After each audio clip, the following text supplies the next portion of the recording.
윤석열 대통령과 이재명 민주당 대표의 첫 영수회담이 이틀 앞으로 다가온 가운데 양측은 회담 전략과 의제를 고심하고 있습니다. 일단 만남은 성사됐지만 구체적인 성과를 낼 수 있을지는 아직 미지수입니다. 취재 기자 연결합니다. 나혜인 기자. 네, 국회입니다. 네, 회담이 다음 주 월요일로 예정이 됐으니까 양측 모두 오늘과 내일 회담 준비로 바쁠 것 같네요. 예, 대통령실과 민주당 모두 윤석열 정부 출범 2년 만에 성사된 영수회담을 앞두고 사전 준비에 박차를 가하고 있습니다. 홍철호 대통령실 정무수석은 윤 대통령이 이재명 대표와 만나면서 민생과 국정 현안에 관한 어떤 모멘텀을 찾겠다는 마음으로 회담을 준비하고 있다고 어제 전했습니다.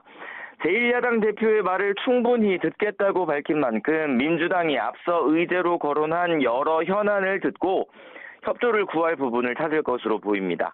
민생 회복이나 국정과제 입법, 또 야당의 동의가 필요한 총리 인선 등이 거론될 수 있습니다. 반면 민주당은 민생 회복과 더불어 윤 대통령이 국정 기조를 전환하겠다는 의지를 분명히 보여야 한다고 강조하고 있습니다.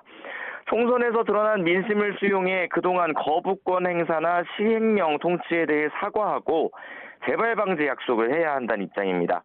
이재명 대표가 강조해온 전국민 25만 원 민생회복 지원금 지급을 위한 추가 경정 예산 편성도 요구할 것으로 보입니다.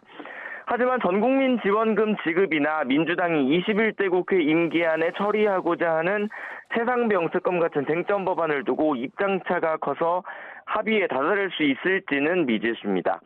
양측은 일단 회담이 끝나면 공동 합의문 같은 형식 대신 각자 결과를 발표하겠다고 밝혔는데 별다른 성과가 없을 경우엔 앞으로 전국은 더 얼어붙을 수 있다는 관측도 나옵니다.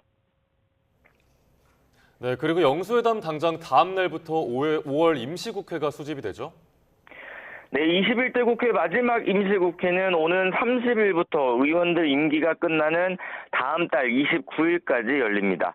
민주당은 임시국회가 소집되면 바로 다음 달 2일에 본회의를 열어서 최상병 특검을 처리하고 전세사기 특별법 역시 안건으로 올려야 한다고 주장하고 있습니다.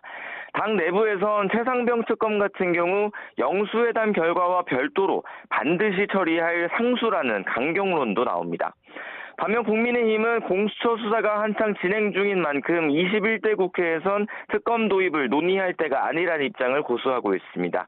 다만 민주당이 다수 의석을 앞세워 입법을 강행할 경우 현실적으로 마땅한 대응 카드가 없다는 점은 고민입니다.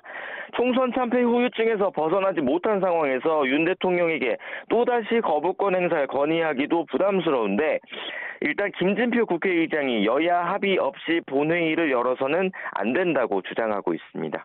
지금까지 국회에서 전해드렸습니다.